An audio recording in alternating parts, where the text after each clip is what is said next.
நலாஸ் நாட்டு சர்க்கரை நலமுடன் வாழ நலாஸ் இந்தியாவிலேயே நாட்டு சர்க்கரைக்கு ISI முத்திரை மற்றும் அக்மார்க் அங்கீகாரம் பெற்ற ஒரே நிறுவனம். தொடர்புக்கு 9047045000. கிருஷ்ணகிரி மாவட்டம் பர்கூர் நகரில் கொட்டும் மழையையும் பொருட்படுத்தாமல் என்னை அன்போடு பாசத்தோடு எழுச்சியோடு வரவேற்ற என் தம்பிகளே, என் தங்கைகளே, என் சகோதரிகளே, அண்ணன்மார்கள், தாய்மார்கள், பெரியோர்கள், வியாபார பெருமக்கள், விவசாய பெருமக்கள், ஊடக நண்பர்கள், காவல்துறை நண்பர்கள், என் உயிரினும் மேலான அன்பு பாட்டாளி சொந்தங்களே, இந்த நடைபயண விழிப்புணர்வு நிகழ்ச்சியை மிக சிறப்பாக நடத்தி கொண்டிருக்கின்ற மாவட்ட செயலாளர் தம்பி பழனிவேல் அவர்கள், மாவட்ட தலைவர் ஆறுமுகம் அவர்கள், எனக்கு முன்பு பேசிய பாட்டாளி மக்கள் கட்சியின் பொதுச் செயலாளர் மரியாதைக்குரிய திரு வடிவேல் ராவணன் அவர்கள், தலைமை நிலை செயலாளர் மரியாதைக்குரிய திரு செல்வகுமார் அவர்கள், கிழக்கு மண்டல இணை பொதுச் செயலாளர் மரியாதைக்குரிய திரு வைத்தி அவர்கள், முன்னாள் நாடாளுமன்ற உறுப்பினர் மருத்துவர் செந்தில் அவர்கள், முன்னாள் சட்டமன்ற உறுப்பினர் வேலுச்சாமி அவர்கள், சட்டமன்ற உறுப்பினர் வெங்கடேஸ்வரன் அவர்கள், சட்டமன்ற உறுப்பினர் சதாசிவம் அவர்கள், முன்னாள் சட்டமன்ற உறுப்பினர் நம்முடைய மன்மதராசா மன்மதராசா TK ராசா அவர்கள், பாடி செல்வம் அவர்கள், மைனர் ஆலயமணி அவர்கள், தம்பி முருகசாமி அவர்கள், வன்னிய பெருமாள் அவர்கள், அன்பழகன் அவர்கள், புல்லட் கணேசன் அவர்கள், வழக்கறிஞர் மூர்த்தி அவர்கள், அண்ணாமலை அவர்கள், பில்லா மாதேஷ் அவர்கள், தமிழ்சங்கர் அவர்கள், ரவீந்திரன் அவர்கள், KV முருகன் அவர்கள், வேடியப்பன் அவர்கள், மீசை மாதையன் அவர்கள், சுப்பிரமணிய அவர்கள், சாமி அவர்கள், சந்தூர் முருகன் அவர்கள், பெரியண்ணன் அவர்கள், குமார் அவர்கள், பாரதி அவர்கள், பழனிவேல் அவர்கள், முருகன் அவர்கள், திருப்பதி அவர்கள், ஒன்றிய நிர்வாகிகள் சீனிவாசன், பொன்னுசாமி, முரளி, முனியப்பன், ராஜேந்திரன், நடராஜ், பழனி, செல்வம், சிலம்பரசன், ராமகிருஷ்ணன், ரவி, நந்தகுமார், சக்தி முருகன், கரிகால சோழன், சுரேஷ், மணி, இளவரசன், மணி, சுந்தரராஜ், மாதேஷ், ரங்கீஷ், குமரேசன், பெரியண்ணன், பாண்டியன், மணி, கலைவாணன், வள்ளி, மாரி செல்வம், ராமகிருஷ்ணன், சரவணன், தமிழ் மாரி, ராஜ், பாலசுப்ரமணியம், சிரஞ்சீவி, சதீஷ்குமார், மனோ, மூர்த்தி, நடராஜ், மணிகண்டன், செந்தில்குமரன், கோகுல், மயில், ஷாமு, வேலு அவர்கள் உள்ளிட்ட மேடையில் இருக்கின்ற அனைத்து நிலை நிர்வாகிகளுக்கும் என் உயிரினும் மேலான அன்பு பாட்டாளி சொந்தங்களே, உங்கள் அனைவருக்கும் இந்த அன்புமணி ராமதாஸ் பணிவான வணக்கங்கள். உங்களை இன்று சந்திப்பதில் எனக்கு மிக்க மகிழ்ச்சி.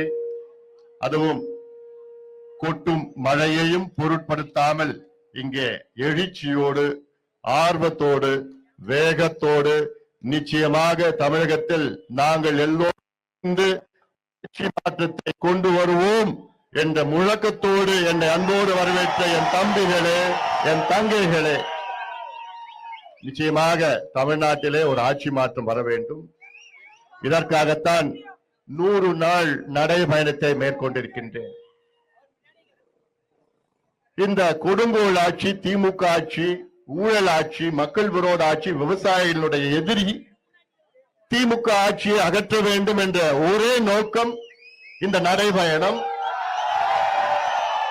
இங்கே நான் வாக்கு சேகரிக்க வரவில்லை, நான் இங்க ஓட்டு கேட்க வரல. வந்த நோக்கமே திமுகவை அகற்ற வேண்டும், திமுக ஆட்சியை அகற்ற வேண்டும். இந்த தேர்தல் வருகின்ற 6 மாதத்திலே சட்டமன்ற தேர்தல் வர இருக்கிறது. இந்த தேர்தலில் தமிழக மக்கள் ஒரு முக்கியமான ஒரு முடிவை எடுக்க வேண்டும். இந்த தேர்தலில் யார் வர வேண்டும் என்பதை விட யார் வரக்கூடாது என்ற ஒரு முடிவை நீங்கள் எடுக்க வேண்டும். அதில் தெளிவாக இருக்க வேண்டும். யார் வரக்கூடாது? யார் வரக்கூடாது? திமுக. எங்க போனாலும் இதே பதில் தான் எனக்கு வருது. எந்த ஊருக்கு போனாலும் நான் கேட்டா யார் வரக்கூடாதுன்னா உடனே திமுக வரக்கூடாது, திமுக வரக்கூடாது. காரணம், கடந்த 3 தேர்தல்களில் தமிழக மக்கள் திமுகவுக்கு வாக்களித்தீர்கள். எடுத்து பாருங்கள், 3 தேர்தல். 2019 நாடாளுமன்ற தேர்தல், அதில் தமிழகம் புதுவை உட்பட 40 மக்களவை தொகுதிகளில் 39 தொகுதி திமுகவுக்கு நீங்கள் வாக்களித்து வெற்றி கொடுத்தீர்கள்.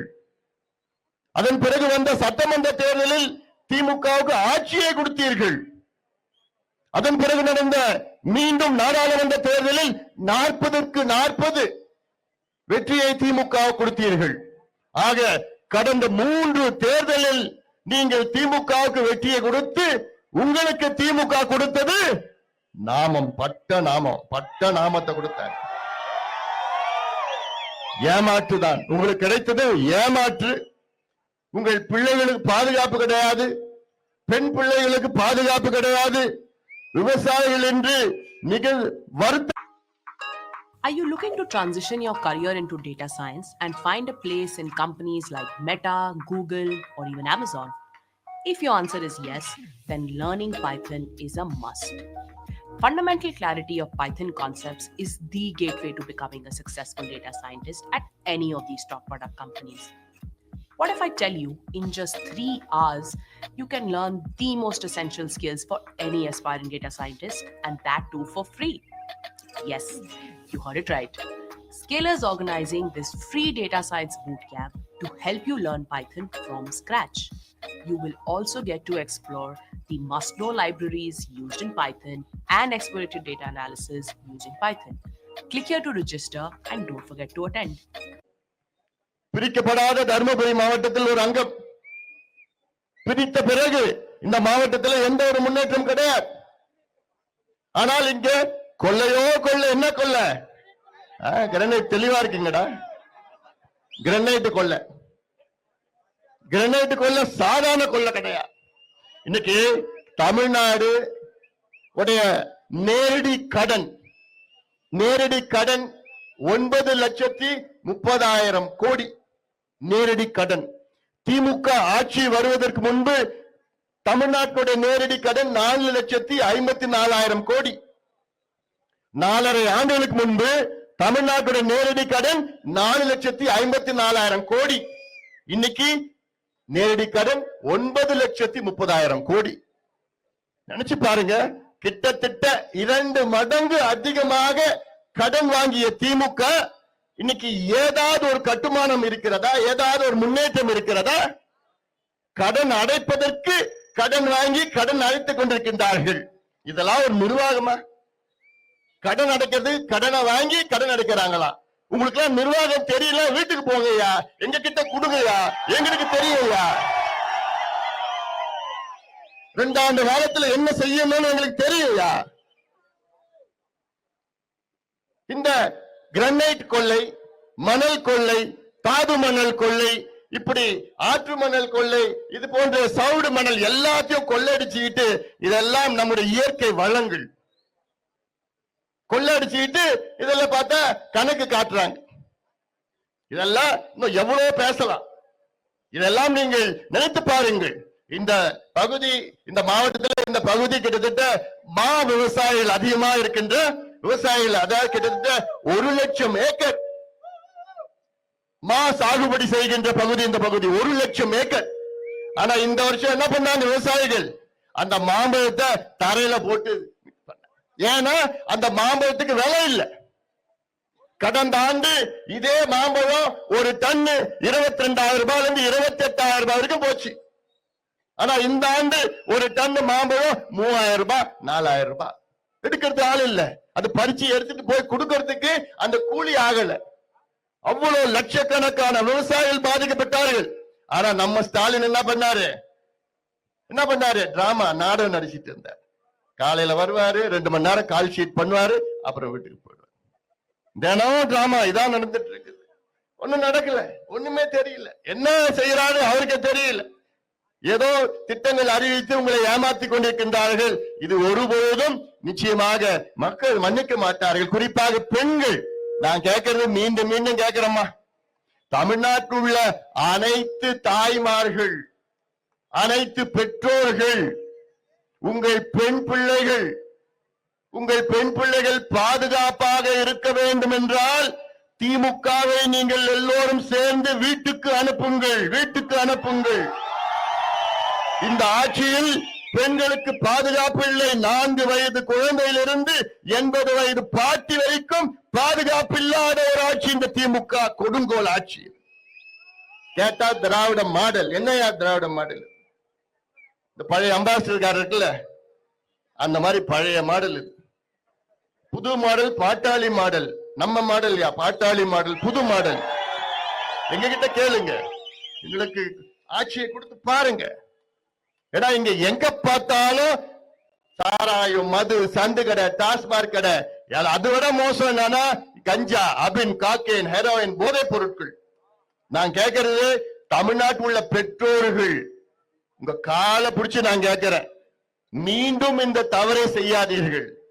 திமுகவை மீண்டும் வர வைக்காதீர்கள். காரணம், உங்கள் பிள்ளைகள், உங்கள் பேர பிள்ளைகளுடைய எதிர்காலத்தை நினைத்து பாருங்கள். ஏன்னா இந்த போதை பழக்கம் இந்தியாவிலேயே அதிக போதை பொருள் விற்கின்ற மாநிலம் தமிழ்நாடு. இந்தியாவிலே அதிகம். அது யார் விற்கிறா? திமுக காரன் தான் விற்கிறான். ஜாஃபர் சாதிக்குன்னு ஒரு 6 மாதத்திற்கு முன்பு ஒருத்தனை பிடிச்சானுங்க. இவன் யாருன்னா திமுகவுடைய நிர்வாகி, உறுப்பினர் மட்டும் இல்ல, நிர்வாகி. அந்த நிர்வாகியை பிடிச்சானுங்க. பிடிச்சி விசாரணை பண்ணா 3000 கோடி ரூபாய்க்கு போதை பொருள் தமிழ்நாட்டில் வித்துட்டு இருக்கிறான். 3000 கோடி. யாரு? திமுக காரன். அதனாலதான் நான் சொல்றேன், உங்கள் பிள்ளைகள், உங்கள் பேர பிள்ளைகளுடைய எதிர்காலம் இவங்க வீட்டுக்கு அனுப்பலன்னா உங்க பிள்ளைகளையும் உங்க பேர பிள்ளைகளையும் நீங்க பார்க்க முடியாது. இது நான் ஒரு மருத்துவன் நான் சொல்றேன், ஒரு டாக்டரா நான் சொல்றேன் நான். ஏன்னா இது ரொம்ப மோசமா போயிடுச்சு.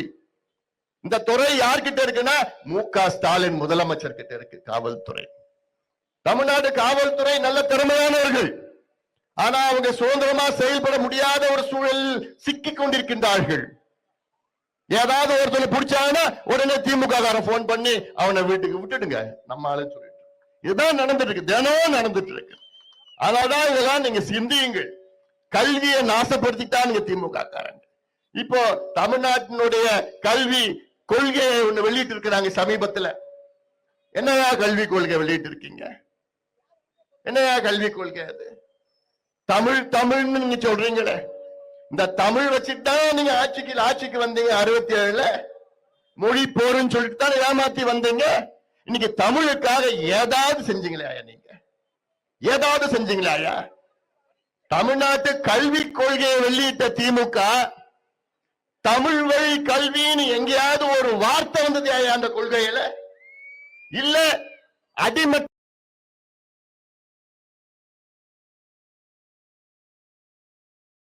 என்று எங்கேயாவது அந்த உங்க கொள்கையில ஒரு வார்த்தை வந்தது ஐயா? பிறகு எதுக்கியா நீங்க எல்லாம் தமிழை பத்தி பேசுறீங்க? எதுக்கியா நீங்க பேசுறீங்க? பேசாதீங்க. பேசுவதற்கு உங்களுக்கு எல்லாம் தகுதி கிடையாதுயா. அதே போன்று சமூக நீதியும் பேசுறீங்களே, உங்களுக்கும் ஸ்டாலின் அவர்களே, உங்களுக்கும் சமூக நீதிக்கும் ஏதாவது சம்பந்தம் இருக்காயா? திமுகவுக்கும் சமூக நீதிக்கும் ஏதாவது சம்பந்தம் இருக்காயா? எதுக்கே நீங்க பயப்படுறீங்க? என்ன பயம் உங்களுக்கு? யாரு பயப்படுவா? கோழைகள் தான் பயப்படுவாங்க, வீரர்கள் பயப்பட மாட்டாங்க. அதிலும் குறிப்பா சத்திரியன் பயப்பட மாட்டான். எதுக்கே பயப்படுறீங்க? தமிழ்நாட்டில் சாதிவாரி கணக்கெடுப்பு நடத்தணும்னு ஆழமான கோரிக்கை நீண்ட ஆண்டுகளாக இருக்கிறது. எதுக்கே நாங்க சாதிவாரி கணக்கெடுப்பு கேட்கிறோம்? இது ஏதோ ஒரு ஜாதி பிரச்சனையா? இது தமிழ்நாட்டின் வளர்ச்சி பிரச்சனை, ஒட்டுமொத்த தமிழ்நாட்டினுடைய வளர்ச்சி பிரச்சனை. தமிழ்நாட்டில் கிட்டத்தட்ட 350 சமுதாயங்கள், சாதிகள் இருக்கிறது. இந்த 350க்கு மேற்பட்ட சாதிகள் எந்த நிலையில் இருக்கின்றார்கள்? அதில் யார் யாருக்கு இடஒதுக்கீடு கிடைக்கிறது? யார் யாருக்கு கல்வி கிடைக்கிறது, யார் யாருக்கு வேலை வாய்ப்பு கிடைக்கிறது, யார் யாருக்கு கடன் கிடைக்கிறது, யாரு குடிசையில் இருக்கிறா, யாரு கூழ் கடிச்சிட்டு இருக்கிறா, யார் சைக்கிள்ல போறா, யாரு பைக் வச்சிருக்கிறாங்க, யார் வீட்டுல கரண்ட் இருக்கு, யார் வீட்டுல பாத்ரூம் இருக்குது, யார் வீட்டுல அரசு வேலையில இருக்கிறாங்க, தனியார் வேலையில, இதெல்லாம் கணக்கெடுப்பு நடத்தினாதாய அவங்களுக்கு திட்டங்கள் கொடுக்க முடியும். இந்த அடிப்படை கூட தெரியாம எப்படியா நீங்க திட்டங்கள் கொடுப்பீங்க? இததான் நான் கேட்டுட்டு இருக்கிறேன். இது ஜாதி பிரச்சனையா? இது எல்லா சமுதாயக்கும், செட்டியார் சமுதாயம் உள்ளிட்ட அனைத்து சமுதாயங்களுக்கு இந்த சாதிவாரி கணக்கெடுப்பு அவசியமானது. எல்லா சமுதாயங்களுக்கும் அவசியமானது, தேவையானது. இதைத்தான் நாங்க கேட்கிறோம். இது கர்நாடகாவில பண்றாங்களே, உங்களுக்கு பண்ண துப்பு கிடையாதையா? துப்பு கிடையாதையா? இப்பு இல்லையா? அப்புறம் என்னையா நீங்க எல்லாம் ஆட்சியில பண்றீங்க? ஆட்சி என்னையா ஆட்சி இது? சமூக நீதி. நாங்க தந்தை பெரியாருடைய பேர பிள்ளைங்க, தந்தை பெரியாருடைய வாரிசா, அப்புறம் அண்ணாவுடைய வாரிசா, கலைஞருடைய வாரிசா? அசிங்கயா, அசிங்க. கர்நாடகாவில சித்தராமையா இந்த 10 ஆண்டுகள்ல 2 முறை சாதிவாரி கணக்கெடுப்பு நடத்தி முடிச்சுட்டாங்க. முடிச்சு அங்க தாழ்த்தப்பட்ட பட்டியலின சமுதாயத்துக்கு தனியா இடஒதுக்கீடு, மற்ற சமுதாயங்களுக்கு அடிமட்ட மக்களுக்கு இடஒதுக்கீடு, நலத்திட்டங்கள், வேலை வாய்ப்பு, கல்வி கடன், வேலை கடன், இப்ப எல்லாமே கொடுத்துட்டு அங்க சிறப்பா செஞ்சிட்டு இருக்கிறார். அவர்கிட்ட போய் கத்துக்குங்க நீங்க பாடத்தை, சமூக நீதியின் பாடத்தை. திமுக காரங்க எங்கேயாவது மேடை போட்டு சமூக நீதினு பேசினாங்க வச்சுக்க, அப்புறம் என்ன பண்ணணும் உனக்கு தெரியல. ஏன்னா அவங்களுக்கு பேசுவதற்கு தகுதி கிடையாது. நானும் கேட்டு பார்த்துட்டேன். சரியா, நான் வரையா, ஒரு மேடையை போடு, விவாதம் பண்ணுவோம். சமூக நீதினா என்ன, சாதிவாரி கணக்கெடுப்புனா என்ன, 69 விழுக்காடு என்ன பிரச்சனை இருக்குது, எல்லாம் விவாதம் பண்ணுவோம் நான் கேட்டேன். இது வரைக்கும் பதில் கிடையாது. யாரும் வரல. எல்லாம் யாரு? கோழைகள். இவங்க எல்லாம் கோழைகள், பயந்தவங்க, கோழைகள் இல்ல. அதே போன்று தமிழ்நாட்டில் தனிப்பெரும் சமுதாயம் வன்னியர் சமுதாயம்.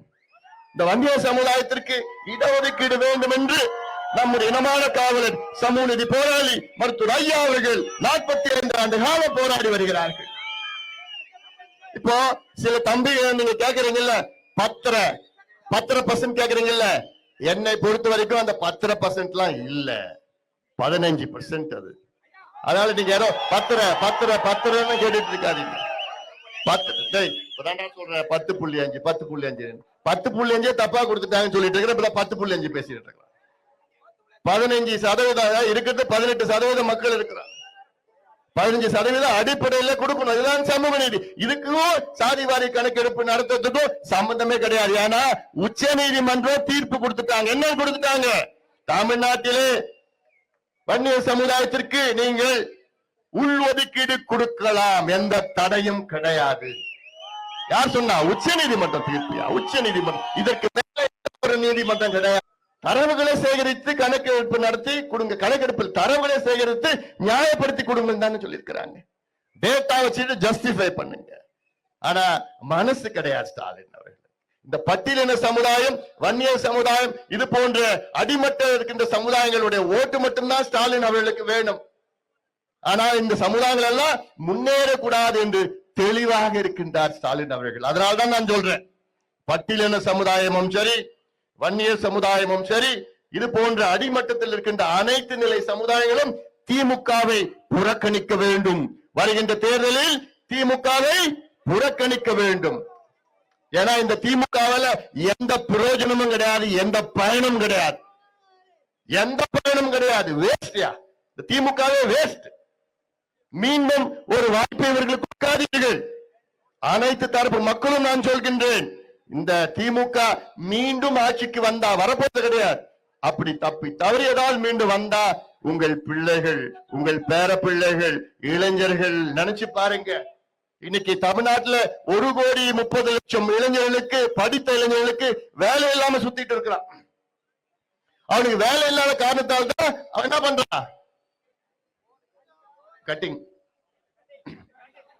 ஏதோ போட்டு நான் நடிக்கிறான், அப்புறம் போதை கஞ்சா ஏதோ போட்டு அப்படியே போறான். அவனுக்கு மட்டும் வேலை கொடுத்தீங்கன்னா அவன் மட்டும் வேலையை பார்த்துட்டு போறான். ஆனா இங்க 1,30,00,000 படித்த இளைஞர்களுக்கு தமிழ்நாட்டில் வேலை இல்லை. காரணம் யாரு? முத்துவேல் கருணாநிதி ஸ்டாலின், மு.க. ஸ்டாலின் தான் நேரடி காரணம். இந்த மாவட்டத்தில் தொழிற்சாலை இருக்கு. இந்த தொழிற்சாலையில நீங்க போய் வேலை கேட்டா கொடுக்கறாங்களா? அந்த பக்கம் கூட விட மாட்டாங்க. பக்கம் கூட போக முடியல உங்களால. ஏன்னா தமிழ்நாட்டுல சட்டம் கிடையாது. ஆந்திராவில் சட்டம் இருக்கிறது, கர்நாடகாவில் சட்டம் இருக்கிறது. என்ன சட்டம்? அங்கே இருக்கின்ற தொழிற்சாலைகள், தனியார் தொழிற்சாலைகளில் 75 விழுக்காடு வேலை வாய்ப்பு உள்ளூர் இளைஞர்களுக்கு கொடுக்க வேண்டும் என்ற சட்டம் இருக்கிறது. ஆனால் கேடு கட்ட திமுக ஆட்சி 4 ஆண்டுகள் ஆண்டும் இந்த சட்டத்தை கொண்டு வர அவர்களுக்கு துப்பு கிடையாது. துப்பு. ஆனால் தேர்தல் அறிக்கையில வரிசையா நாங்க 301 வாக்குறுதி 301 தமிழ்நாட்டில் நாங்கள் வெற்றி பெற்றால் தனியார் நிறுவனங்களில் 75 விழுக்காடு வேலை வாய்ப்பை தன் உள்ளூர் இளைஞர்கள் கொடுப்போம். என்னையா யாரையா ஏமாத்துறீங்க? நிச்சயமா மக்கள் ஏமாற போறது கிடையாது. ஆனா இங்க இருக்கின்ற தெளிவா இருக்கிறாங்க. எனக்கு ஒரே ஒரு ஆசை, வருகின்ற சட்டமன்ற தேர்தலில் திமுக எதிர்க்கட்சியே கூட வரக்கூடாது. அதை நீங்கள் உறுதி செய்யுங்கள். ஏன்னா இவங்க நாசப்பட்டு கொள்ளையடிச்சது போதும். வீட்டுக்கு அனுப்புங்கள். போதும்யா. திமுகவுக்கு முற்றுப்புள்ளி, திமுக ஆட்சிக்கு முற்றுப்புள்ளி. நிச்சயமாக நீங்கள் தமிழக மக்கள் எல்லோரும் சேர்ந்து நீங்கள் வைக்க வேண்டும். இந்த முடிவை நீங்கள் எடுங்கள். நிச்சயமாக நல்ல மாற்றங்களை கொண்டு வருவோம். எங்களுக்கு வாய்ப்பு தாருங்கள். இந்த செய்தியை எல்லாத்துக்கிட்டும் சொல்லுங்க. குறிப்பாக என் தம்பிகளும் என் தங்கைகளும் என் சகோதரிகள் வீடு வீடா, தெரு தெருவா, வீதி வீதியா, கிராமமா, நகரமா சொல்லி இந்த செய்தியெல்லாம் சொல்லி ஒரு மாற்றத்தை நிச்சயமாக நாம் சேர்ந்து உருவாக்குவோம். அதற்காகத்தான் இந்த நடைபயணத்தை நான் மேற்கொண்டிருக்கின்றேன். 100 நாள் நடைபயணம் தமிழ்நாடு முழுவதும் சென்று மக்களை சந்தித்து நீங்கள் இந்த திராவிட மாடல் திமுக மாடலை நீங்கள் வீட்டுக்கு அனுப்புங்கள், நிரந்தரமா அனுப்புங்கள் என்று இந்த செய்தி சொல்வதற்காகத்தான் இந்த நடைபயணத்தை நான் மேற்கொண்டிருக்கின்றேன். என்னுடைய நோக்கம் வருகின்ற தலைமுறைகளை பாதுகாக்க வேண்டும், காப்பாற்ற வேண்டும் என்று என்னுடைய கடமையா நான் பார்க்கின்றேன். அதற்காகத்தான் இந்த நடைபயணம். இங்கே கொட்டும் மழையையும் பொருட்படுத்தாமல் இவ்வளவு எழுச்சியோடு என்னை அன்போடு வரவேற்று இந்த நடைபயணத்திலே நீங்கள் கலந்து கொண்டிருக்கின்ற என் தம்பிகளுக்கும் என் தங்கைகளுக்கும் அண்ணன்மார்கள் தாய்மார்கள் அத்தனை பேருக்கும் என் நன்றியை தெரிவித்து இந்த அடுத்தது நான் இப்போ ஊத்தங்கரை போயிட்டு இருக்கேன். அங்க அடுத்த ப்ரோக்ராம் அங்கேயும் நல்ல மழை பெஞ்சிட்டு இருக்குது. இதெல்லாம் இந்த செய்தியெல்லாம் உள்வாங்கி நிச்சயமாக வருகின்ற தேர்தலில் ஒரு மிகப்பெரிய புரட்சி தமிழ்நாட்டில் நடக்க வேண்டும். அமைதி புரட்சி. குறிப்பாக இளைஞர்கள் அனைவரும் சேர்ந்து, தாய்மார்கள் அனைவரும் சேர்ந்து, விவசாயிகள் அனைவரும் சேர்ந்து, பெற்றோர்கள் அனைவரும் சேர்ந்து ஒரு மிகப்பெரிய புரட்சியை நடத்துங்கள். திமுகவுக்கு எதிரான இந்த புரட்சியை நீங்கள் திமுக ஆட்சியை அகற்றி நம்ம நல்ல ஆட்சியை நாம் எல்லோரும் சேர்ந்து அமைப்போம் என்று அந்த உறுதியோடு நம் உரிமைகளை நாம் மீட்டெடுப்போம். நன்றி.